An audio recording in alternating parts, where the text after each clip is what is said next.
Okay, well, what I will try to do is put the pieces of the jigsaw puzzle together, because it's all linked. And what I found out after 3.5 years in Australia and producing the curriculum and introducing it, that there are still a lot of misunderstandings about the curriculum, because that is the pinnacle of everything. That also relates to initiatives like the National Competition Review. It's not all just bits and pieces, it's all interconnected. It's all there, we all do all those things for a reason. And at the pinnacle of all of that is the National Competitions Review. And apparently we haven't done, from our side, the best job in communicating and explaining this. Because I still notice that there are lots of misunderstandings about the National Competition Review. What is the National Competition Review about? What is it about? What is it about in your perception? Youth development. Okay? Someone else, what is it about? What have you taken from it? Basic structure for competitions across Australia. Structure for competitions across Australia. Anyone else? Pathway. Pathway? Many people, this is an intelligent group, I see that already. When I ask that question, many people, the first thing they say, it's about the Dutch 1-4-3-3 formation. That's the most quoted answer. And other people come up with answers such as, it's about playing out of the back. So there's all sorts of perceptions and ideas. And the conclusion is it's not really clear. And you all want to know about the National Competitions Review and the consequences for your club. But don't worry, I'll get to that point. But again, this is at the pinnacle of everything. You know, when I started at FFA, this was basically the brief and the mission I was given. You know, we're about number 20 in the world with our national team, the men, the Socceroos. And actually what FFA wants is to step up on that ladder to a higher position. Really challenge and become one of the best in the world. You know, so that is the essence of what the curriculum is about. And this is very difficult. This is not easy, especially in a country where football is not the #1 sport. You know, I used to say, but I have to be careful with that, there is not a real football culture. It's not the #1 sport. Where I come from, when you switch on the television, 24/7 football. Every kid wants to become a top football player. When you open the sports section of the newspaper, the first 10 pages is about football, and then there's half a page about other sports. You know, so that is not really the case here, is it? Now, and we play football 6 months of the year instead of in South America and in Europe 24/7 year round.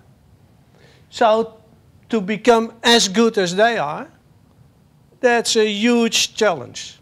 That's a huge challenge. It's a fantastic achievement that we are around number 20 in the world. So that is something, but even staying at this level is already a big challenge. if we don't do certain things, if we don't approve in certain fields. And that's where it all fits together, because there are many successful playing styles. There are many successful playing styles in the world. Defensive ones. You know, are there any Chelsea fans in the room? Huh? No. But you know, they win the Champions League. But if you look at how they played in the semi-final, in the final, ultra defensively, but you know, they win the Champions League. Right? So that's a way to be successful. And there are other ways to be successful, because, you know, Barcelona is, of course, the last couple of years the example to dominate the game and to put an opponent under so much pressure that eventually they'll make mistakes and most of the time they'll win the games. Right? So there is not one way to do it. There are many successful playing styles. And what I try to do now is paint you the picture how the curriculum came about and what it's really about, and how that links to all the other initiatives that are happening now.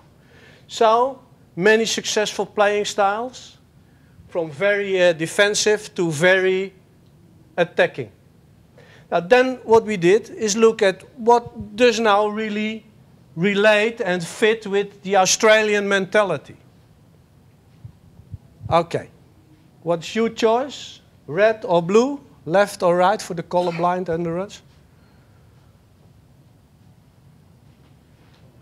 This is not really the Australian way, is it? Australians want to give it a go. Or am I wrong? Josh?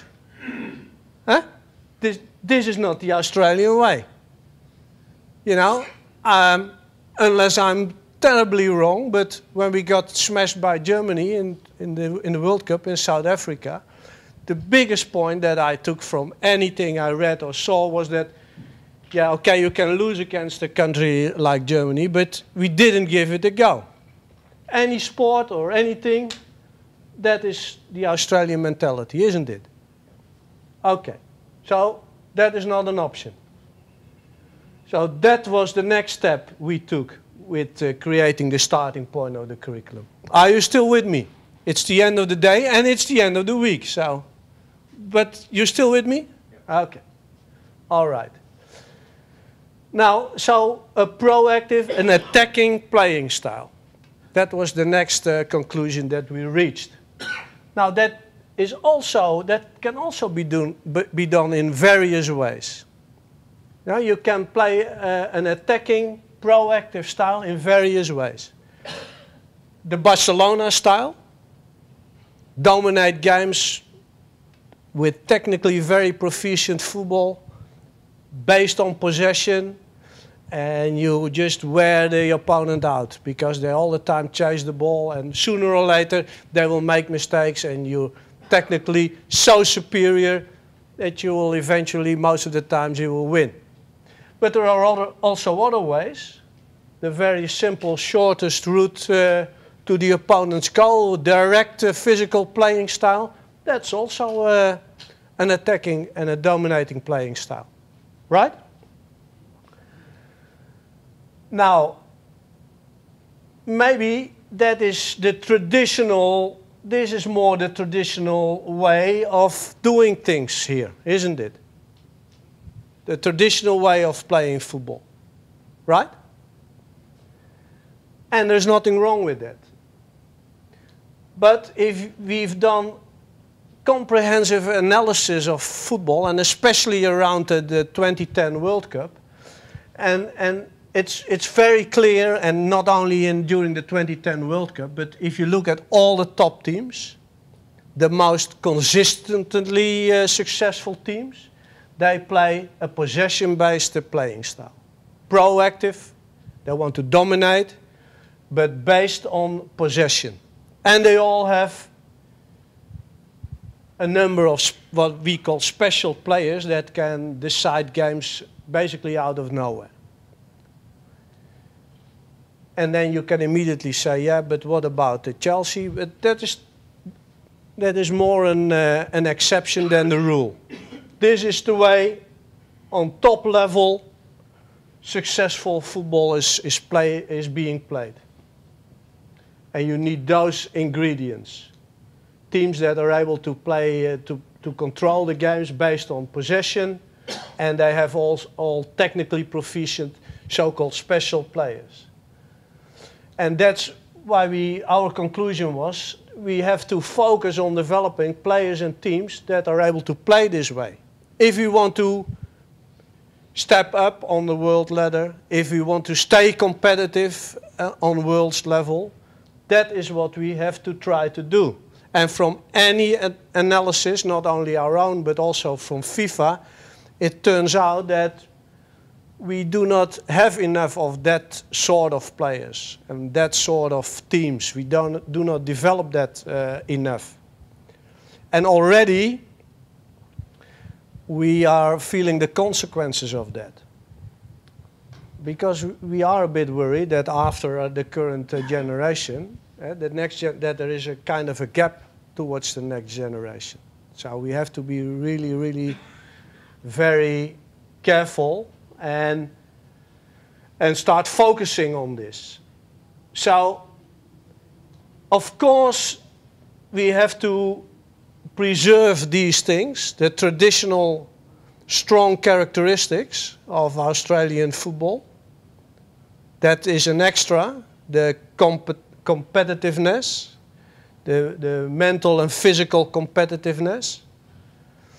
But that is not, that should be an extra. We have to add things to that. That in itself is not enough. That brought us to this position that we are. And again, that is already a great achievement, maybe a miracle.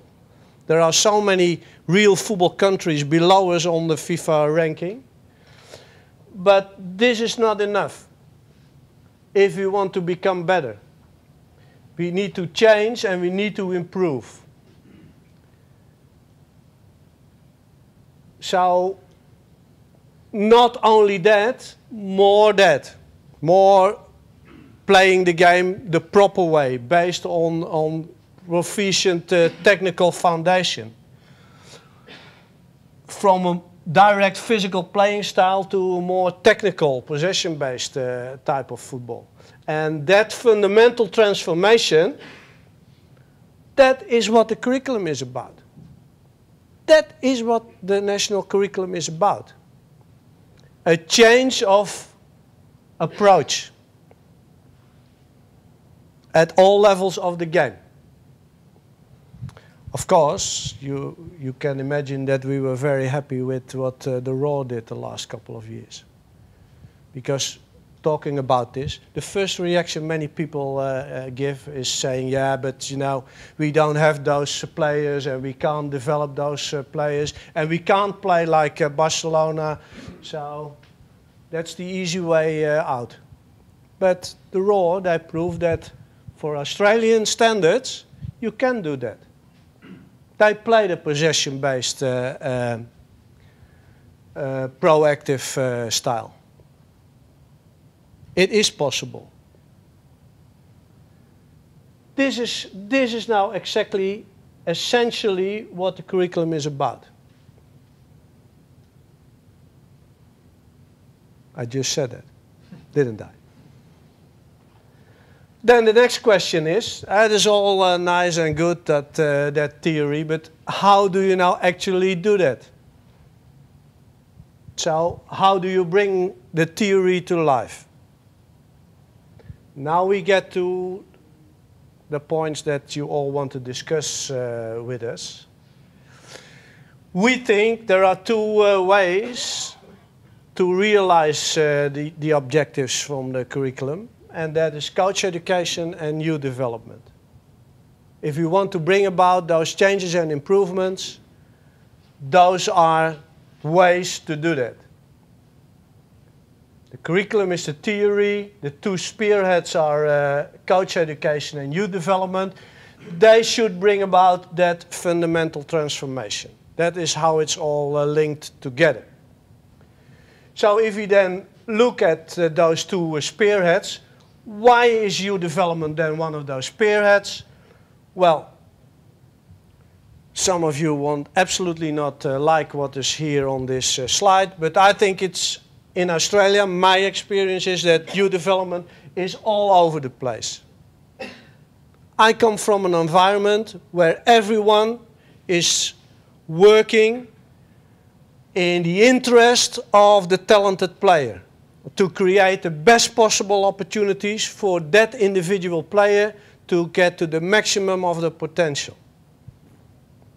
So everybody works for the interest of that to get as many players as possible to the highest possible level in the interest of the game. That's why I come from a very small country.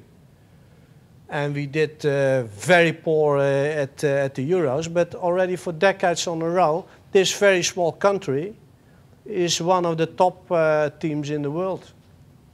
And that's because the whole structure is working in that interest. And here, and not specifically here as in Queensland, but all over Australia, it's all self-interest of clubs, of coaches, of agents, and private academies and schools and what have you. And they all think they are the most important ones and not the player. This is also something that you maybe do not like on this slide, but I'll say it anyway. My experience is that the general level of youth coaching, the quality, is very poor.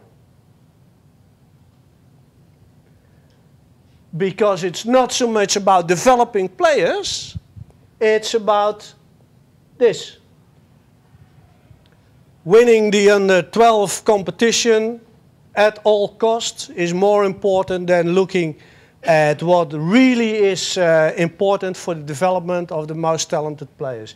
Are you familiar with the term relative age effect? Yeah, of course you are, Ken, but are you familiar? Do you know what that means? No? Well, now there are some people that are brave enough to say no, and that's, I really appreciate that. When there is too much emphasis on the results at too young an age, then automatically the system and the coaches in the system tend to identify the early developers. Because the point is, the most important thing is the result. You want to win. So you identify the strongest and the biggest and the fastest kids. And that are usually the kids that are born early in the year. Because when you're 11 or 12 years old and you're born in January, and the same kid from the same year, another kid is born in December, there's 10 months or 11 months age difference. And that makes a huge difference at that age. So if you then look at the general composition of rep teams, you will see that the majority of kids is born in the first 3-4 months of the year. That's called the relative age effect. And if you look at the rep teams all across Australia, that is very much the case. So the implication of that is that maybe 50% of your talent pool, and our talent pool is not that big as it is already, you just throw away. Because maybe those kids, they are not as well developed physically as the kids born early in the year. But maybe they're more talented maybe. But they're not selected because that's a small kid, because his bad luck is that he's born in November instead of in February. So that kid already very early drops out of the system. And the kids that are identified, they get more training, more competition, better competition. So that gap only gets bigger and bigger. And that is very much the case at the moment, that relative age effect. Apart from the fact that this is also psychologically detrimental. I was very, the whole discussion during the Olympic Games was very interesting for me. That already showed some things of that, you know? Girl wins a silver medal, breaks down in television because, I've disappointed my parents and my environment and should have won the gold. It's only silver. And you could see with a lot of those athletes that there was an enormous pressure on them to deliver. So if that is now on 11 and 10 and 12-year-old kids, you can imagine that it's not always very healthy. Now, that is the reason why we have taken ownership of part of the National Talented Pathway. That's why we run together with Football Queensland programs like the Institute programs, QAS, skill acquisition programs, because that's not normal. You know, if you look in Europe and in South America, the clubs develop the players. But it's not good enough, so we have taken ownership of that. But our intention is, if and when it's good enough, the clubs should do that. But for the time being, it's not good enough. So we said, now we will take charge of the very best kids and we will run those programs in the interest of the game. And now we get to the national competition review, because that is only one aspect of the so-called three-pillar structure, the elite player pathway, three-pillar structure. There are 3 pillars. And the national competition review is one of those pillars. And the successful implementation of all 3 pillars, that will be decisive, how we'll go from here with our talented players. This is the first pillar, what we call the elite. That is basically the national teams.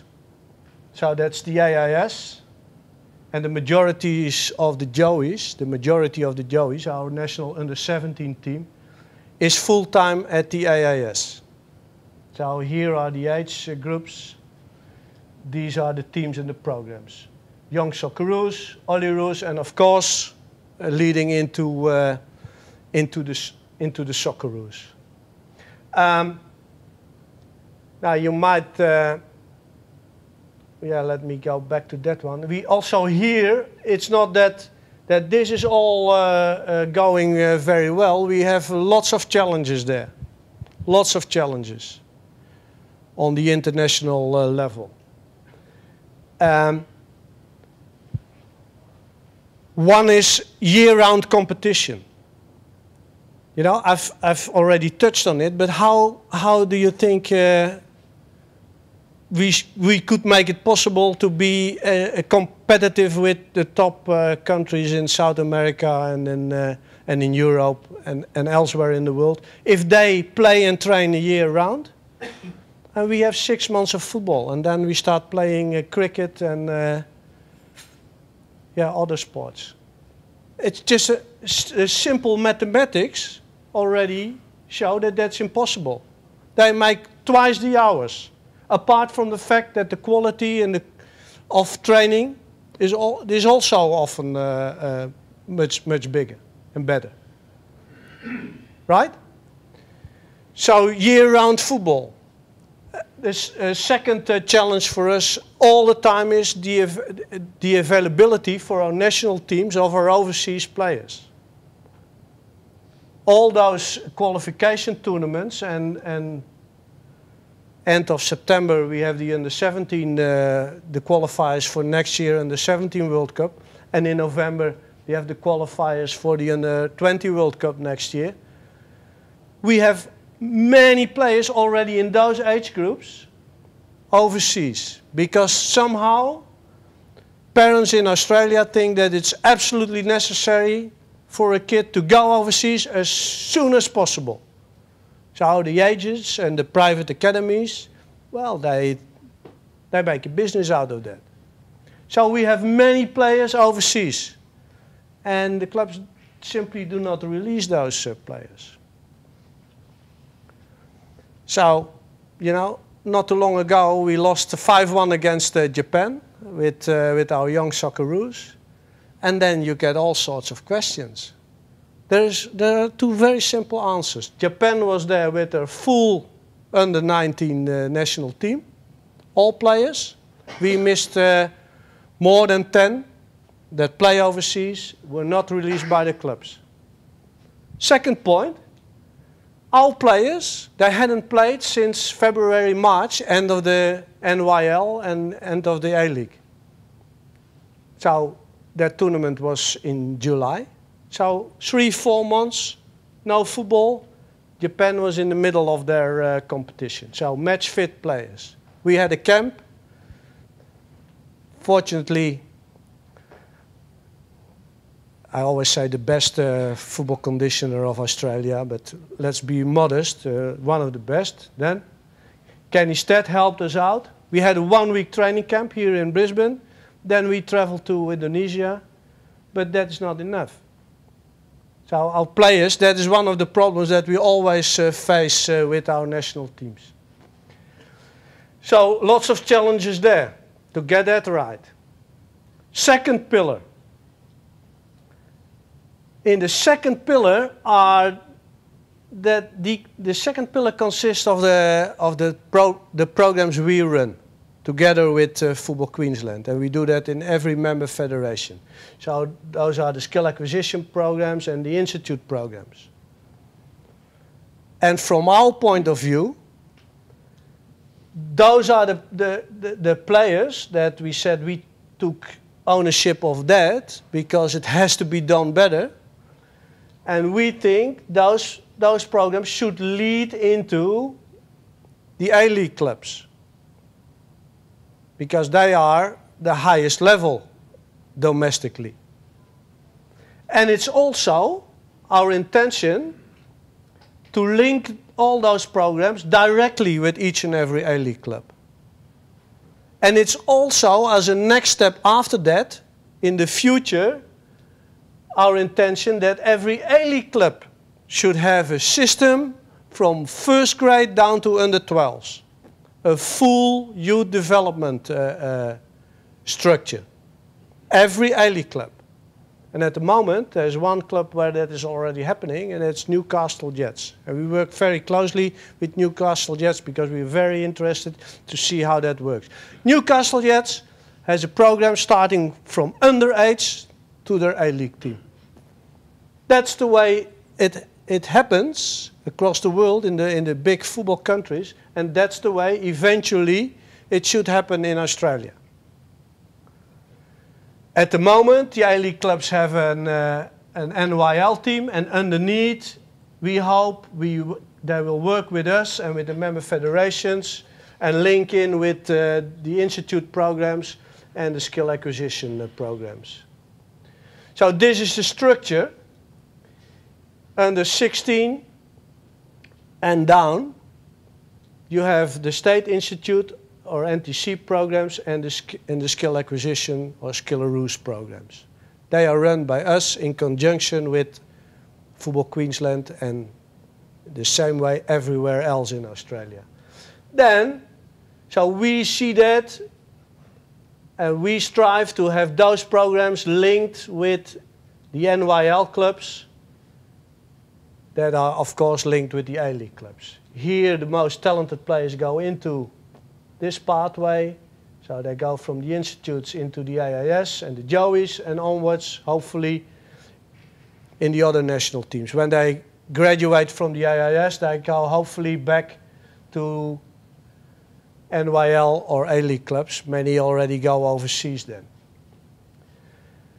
Now here is a gap. Because if you look at the actual situation, most NYL teams are not starting at 16. Most NYL teams are 18 to 20-year-olds. That's the practice of things, isn't it, Mike? Huh? So what are we are talking with A-League clubs and member federations to have an extra team under the NYL teams. So we would like to see every A-League team, Brisbane Roar, also having their NYL team being 18 to 21, and that they then have an under 18 team. So then there is a closed pathway. Here are the Skilleroos, under 16 are the institute programs. Here is a gap, so we have to fill that gap to make a seamless pathway. Those teams would link into the NYL teams, that link into the A-League. And if every A-League club would have that, we would like to see those institute teams, and that is happening here already, playing in the member federation competition. And those academy teams playing in an under-20 competition, and those NYL teams playing in the state league. Because here, between 18 and 21, players have to get game experience, they have to get game hardened, they have to get game clever, and 6 months of football is not enough. This way they play as well as a team in the youth league, and then our idea of that is that that NYL team, Brisbane Roar National Youth League team, plays in the state league. And that's also happening in northern New South Wales. And all the clubs were against it. And they still pushed it through. Now all the clubs love it, because they are very competitive. Newcastle Jets Youth League. They qualified for the finals. And the funny thing is, there has never been more publicity around their state league than now. And there has never been more spectators coming to watch the matches than now. Because when Newcastle Jets Youth comes, they have 2,000–3,000 people coming for the games. And now they all love it. I know change is difficult. Change takes you out of your comfort zone. You start thinking, well, we've been doing this for 10 or 20 years or maybe longer. Why should we change? It's all going well. And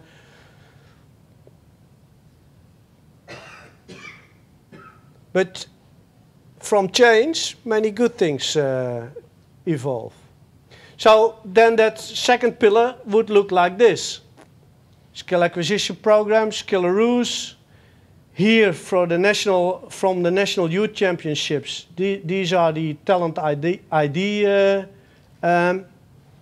activities. Skill programs, NTC programs, this would then close that gap into the National Youth League. And in due time, we simply want every A-League club to just have all those things under their own control.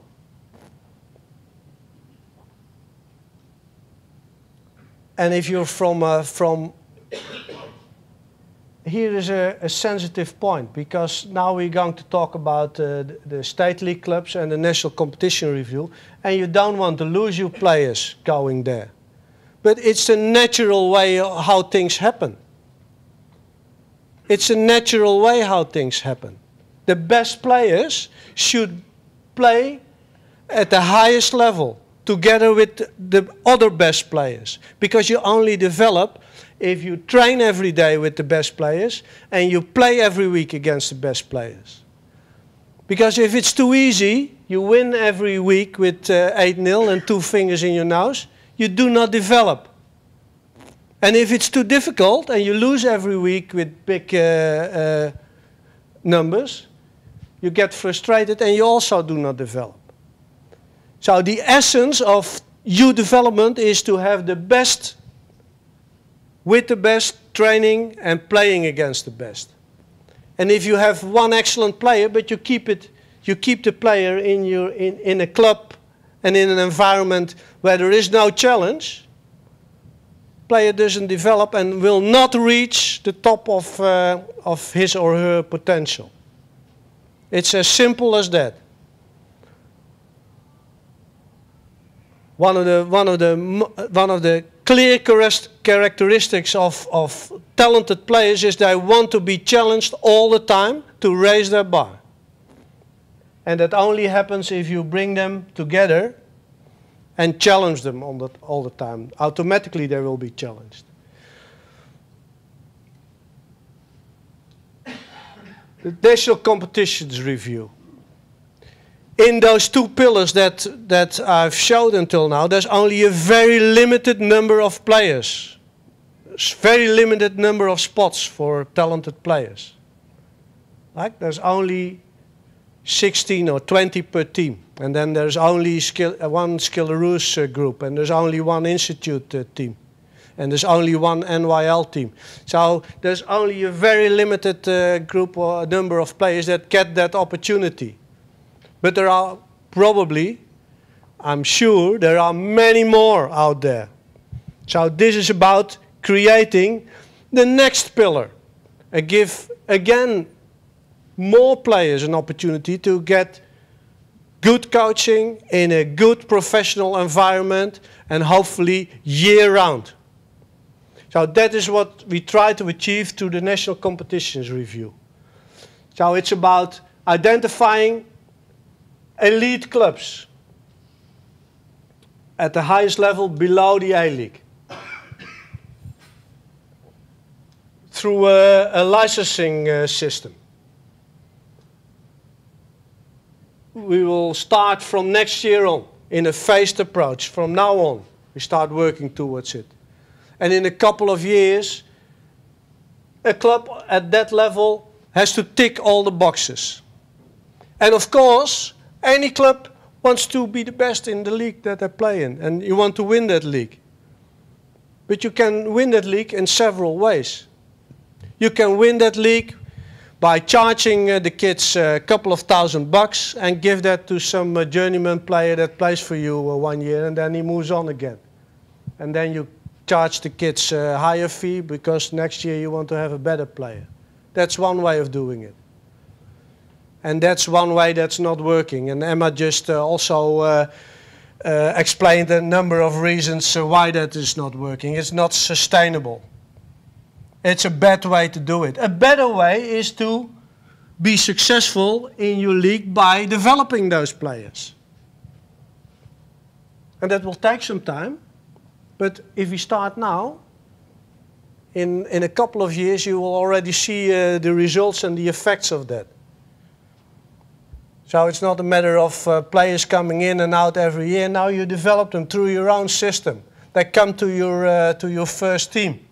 Maybe some are that extremely good that they will go to the second pillar. Or maybe that good that an overseas club gets them.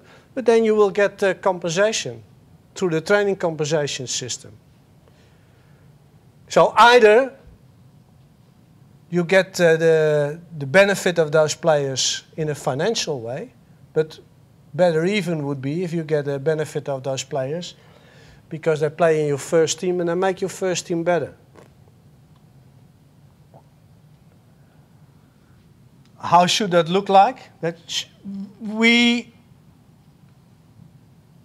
want the clubs under the National Competition Review, those elite clubs, to have a structure from first team down to under 12s. We want all these teams to have qualified coaches that work, that do the right things to really develop players and in the interest of the game, the broad interest of the game, and especially, of course, in the interest of your own club. Because that way we hope and we're sure that they will produce good players for your first team. And you don't have to buy those players or pay those players unsustainable fees. We want you to think with us and work with us because we think we have developed quite a good way of working through these teams from the bottom up, every time making a next step. So the outcome here is the one that we all look for. We also want that you have a technical director who looks after this whole process.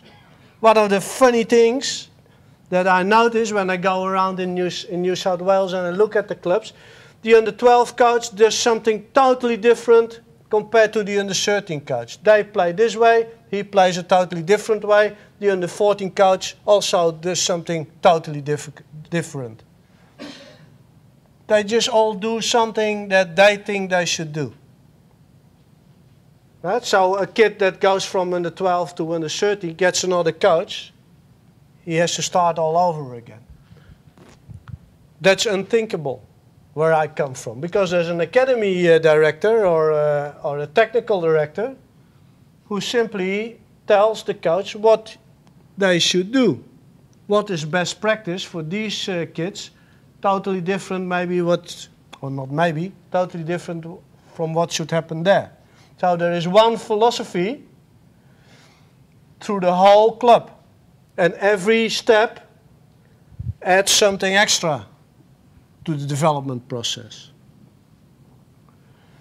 I guess you touched on a number of those accreditation criteria. There are many more, from your governance structure to your financial structure to your accommodation. Technically, most important is this structure, qualified coaches, technical director overseeing that the right things happen, that technical director working very closely with the Football Queensland technical director. So now we have another big group of players that get another opportunity to really get coached and developed the proper way. And when a player here, because those things happen, sometimes a player doesn't progress here. You know, and the people at the Raw say, now look, there's no place for you here anymore. Then you don't drop out of the whole system. That player probably has come from a club here. That brings me to another important point. If we, Football Queensland, FFA, identify a player here that we think should be there, if you want to be one of those clubs, you'll have to cooperate with that. That mentality of keeping that player for yourself, that's only in the interest, maybe you think, of your own club, but not in the interest of the player. So this is aimed at the interest of the talented player. So you have to release that player to go into these programs. But what will happen if that player doesn't develop here anymore? He will most of the time come back to your club. And you get a better developed player.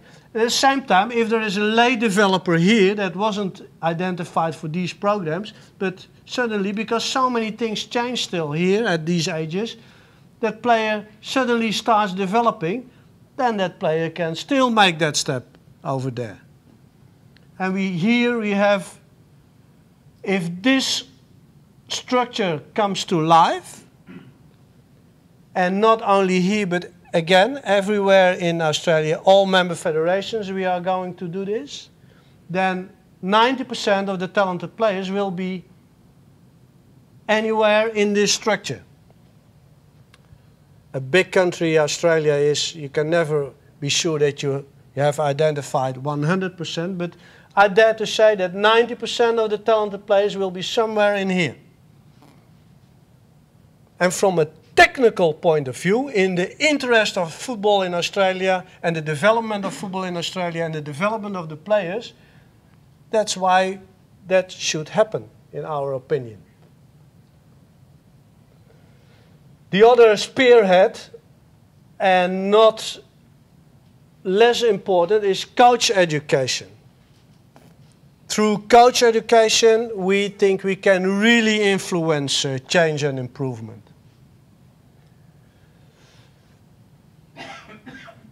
That's why we've done this. If any one of you who has done a recent coaching course, Josh, I think you've done one of the recent ones, haven't you? Anyone who has done a recent coaching course has found out that it's totally different from what it was. the content of these coaching courses has also been brought totally in line with the starting points of the curriculum. We have totally restructured and rewritten all our coaching courses. Now, if you know, normally, if you did a coaching course, an AFC instructor came and put on a generic AFC coaching course. That is basically the same all over the 46 countries that are member of AFC. Now there are only 2 countries that can run their own coaching courses that are recognized by AFC. We are one of them, and the other one is Japan. But the content and the level of those coaching courses, that has improved drastically. That's why AFC has given us the liberty to do that. Only it's all long term. You know, that's also a point that is so difficult to explain. Everybody wants to see results today, preferably yesterday. So we're in the middle of a change process, and of course the cynics, they love it when we do not qualify with the youth team, or the perception is that we perform poorly with the youth team. Yeah, all those plans and what does come from it. These are long-term things. It will take a couple of generations of coaches going through these new courses before you see the change. There is no quick fix for these things. England is already, since 1966, trying to fix their problems. I hope you don't blame me for saying that. But you know, an out-and-out football country like Germany, they had huge problems in 2000. It took them 10 years to fix those problems. Now everybody in Australia is looking at Japan. Yeah, Japan, and they are doing, and they're moving, and they are improving. Any idea when they started with these kinds of things? Any idea?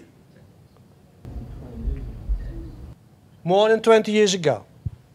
And you know how long their strategic plan is? When they really think they should be ready and get the outcome they look for?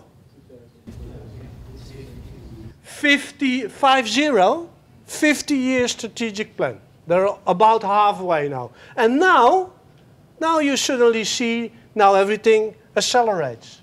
But they've been working with these kinds of structures and these kinds of philosophies already for more than 20 years.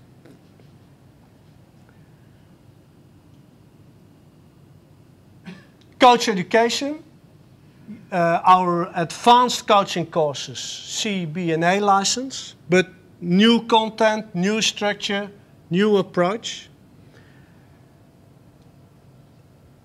New is Pro Diploma, highest diploma in the world for professional football. It wasn't possible to do that in Australia. It's possible to do that in Australia now, fully recognized. Football conditioning courses, specific football conditioning courses. And again, I have to point at Ken. Ken plays a big role in that as well. Community courses. We will also make changes there. If you know the curriculum and you know the training building blocks, discovery phase, skill acquisition phase, game training phase, performance phase, in every new phase there are other accents and another focus. And we bring the community coaching courses in. We are currently in the process of bringing them in line with the building blocks. So, grassroots certificate, 8 years and under, is then aligned with the discovery phase of the curriculum, the building blocks of the curriculum. Skill training certificate, that aligns with the skill acquisition phase. Game training certificate aligns with the game training phase. Senior certificate aligns with the performance phase. And you know the community courses are low threshold, basically for free. New initiatives. New initiatives are the yearly state coaching conferences, curriculum-based. You know, there used to be one national coaching conference, but then we did it once here, I think. But normally it was in Sydney. So if you were a coach in Perth or in Brisbane or wherever, you had to come to Sydney for a coaching conference. So we've decentralized that. We put on coaching conferences in every member federation, in every state. That already started last year or the year before. A new updated version of the curriculum, including exercise sections. Because one of the things I found out, I took too many things for granted. You know, when we wrote the first edition of the curriculum, yeah, we thought that, you know, people would be able to interpret the curriculum, and then from there on, if you understood the philosophy, you would create and design your own exercises. But the demand, this version will be much more detailed. It will explain every step in detail. Why? How exactly? How does it relate with the next step? And we will include exercise sections. So we hope that is ready by the end of this year or the beginning of the next year. There will be a special C license, especially designed for the National Competition Review, because, as you know, let me go back. Sorry, that was the wrong way. As you know, the coaches in this part of the teams under the National Competition Review are required to have a C license, a new C license, within a couple of years. And then our first idea was a C license and then a special youth coaching license. Because working with players here in the first part of the development phase, that's totally different than coaching teams here. It's about coaching, but you can be a fantastic coach here and totally worthless coach working with kids there, and the other way around. This is a specialism. This requires certain totally different qualities and characteristics than you need here. So what we have done is design a youth specialist C license. So if you enter the advanced coaching pathway and you're going for your C license, you can choose. You can choose the generic C license that's aimed at coaching seniors, or you can choose the youth specialist C license that you need to have under the National Competitions Review. And from there, both can enter the B license. But here is where we try and strive to develop and train and produce a generation of real youth coaches that do the right things and understand why they do it. And this is what's momentarily under discussion. To also design and offer a coach for a course for technical directors. So those are the initiatives within the second spearhead of coach education. Now, there will probably be a lot of questions. If it's questions related to this, Of course, I'm happy to answer that, but please don't start asking me about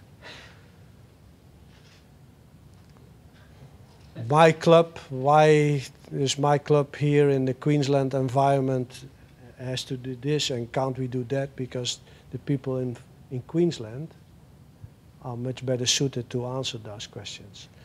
And John and Emma are also much better suited to answer questions regarding in-depth information or questions regarding the national competitions review. I'm just a simple football coach that I suddenly made a technical director, so don't make it too difficult for me. Thank you very much for your attention.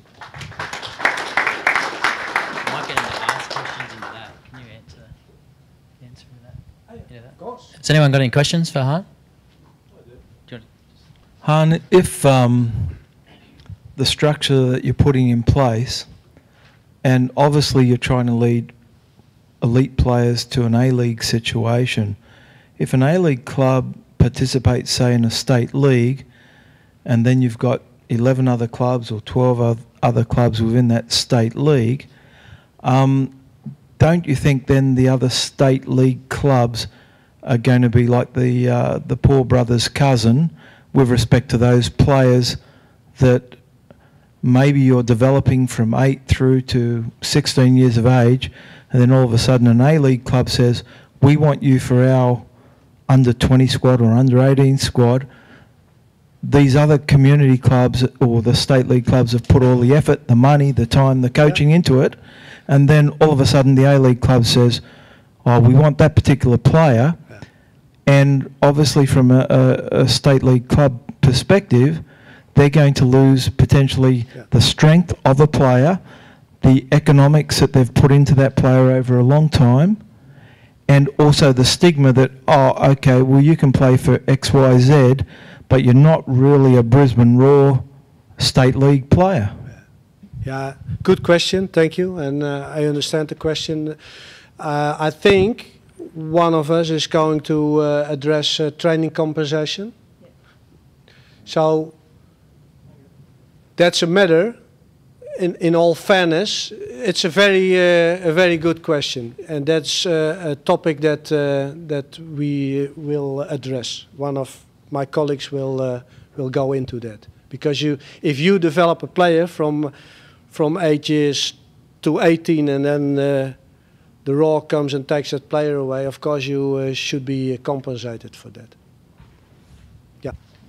Yeah, and I'm wondering where the funding's coming from, to be honest, because obviously funding's a major element of trying to introduce this. Now, the structure you're talking about obviously will work very well in a metropolitan context, but I'm wondering in the Queensland context where you've got the Rockhamptons and the Mackays, where you bring all these kids together, how do you overcome some of the issues with them playing against the best of the best? Because obviously, in say a Rockhampton, you bring all the best players together. Do you play them up to play against the best, or how do you overcome those logistical problems that we face here in Queensland? Yeah, well, I think as someone from Football Queensland is best to explain what your thoughts about that are, because I know you have an idea about that. So the regional areas, the youth teams will play up an age group, and they'll within their own area. So Rockhampton and the licensees will in those areas, they'll play up an age group, and then they'll have identification weekends, and we get to determine how they'll look or how often that will be. But we'll work with the club technical directors, and also it's important to note those areas that may miss out on a licence. We need to have some sort of representative program in those places as well, and make sure that we adopt the same sort of thing for those regional areas as well. So we've got a bit of work to do with RDOs and technical directors in those areas, but in the mainstream, they'll play up an age group. And my name's Robert. I don't really represent a club or an administration today. I've been speaking to a number of parents and kids within the JPL system currently, and I know quite a lot across several clubs, so I'm not representing my club in particular. But there's been a growing sense of, from anxiety to excitement in recent times. Particularly this week, the chatter on the phones has been of interest about what clubs may or may not get the APL, and the possibility of what clubs they may have to leave to go to the new APL club. My question is to the clubs possibly here today, are they aware of the challenges of the parents and the kids having to leave their clubs, go to the APL, because the parents are getting excited about it. So I'm curious about the anxiety caused to the parents and kids, and are the clubs aware of that? Yeah, that's again a local. Well, the feedback I'm getting is yes, most definitely. The clubs are aware of that, which is why we're trying to get through this application phase, and we can announce the teams towards the end of September, the licensees. So yeah, most definitely. There are coaches out there with existing or current C licences that may be getting a few years old. Will there be a method for those coaches to upgrade those licences without going through the full process, to bring them in line with what's being offered? Yeah, our intention is to offer those coaches the opportunity to attend that youth specialist course against a very good conditions, so to say. You don't have to pay the full course again, and you don't have to be assessed again. So we just want those coaches to get the knowledge of that content.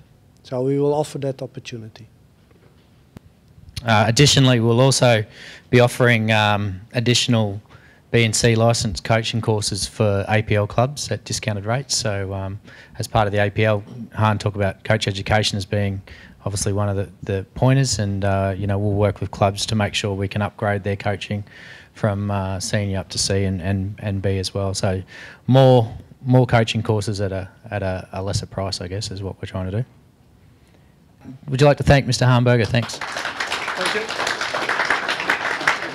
Do you know?